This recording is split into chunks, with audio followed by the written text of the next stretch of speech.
If you are an Indian and have watched the film Super 30 based on the true story of a brilliant mind, Anand Kumar, you must have seen him solving a problem which led to his admission in the Cambridge University. So what was he working on? His work was also published in the mathematics journal Mathematical Spectrum in the 25th volume number 4.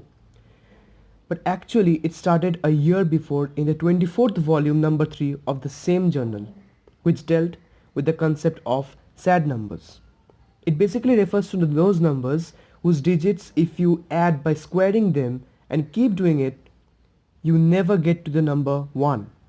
On the other hand, happy numbers are simply the numbers which are not sad. In other words, the numbers on repeated iterations gave the number 1. Now, we have some questions. We need to verify that all those numbers which are sad iterate to 4.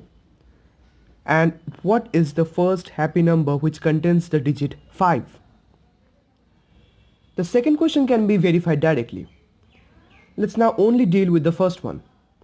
In the 24th volume number 3, Amitesh Sarkar gave an elegant solution.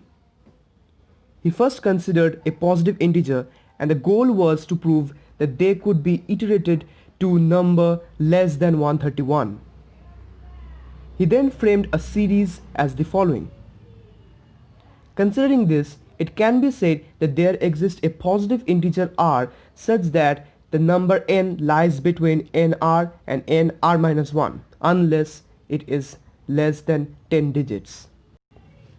So it can be said that n possessed less than nr-1 over 100 digits, as we have defined the series as the following. Now consider a situation. Suppose you need to find the maximum possible sum of squares of digits of a number which has n digits. Quite easy. If you take all the digits to be equal to 9, you can get the maximum possible value. Do the same here and we get this. It's clearly less than nr-1. So it can be observed that after each such iterations, we get to a number which has lesser digits than the previous one. And we finally get to a number which has less than 10 digits. Now define a function alpha such that it takes in a number p and gives out the sum of square of digits of p as output. Now we are only concerned about numbers which have less than 10 digits. So what can be the maximum value of alpha p? 81 times 10, which is exactly what we did initially, assuming all the digits to be 9. Now we need to be careful. What can now be the greatest possible value of alpha p? We can figure it out. It's 211 when alpha p equals 799. Repeat the process for another iteration. Now there is a thing we need to notice. Only the following values can give us values of the next iteration which is greater than 131. It's 145 and 162.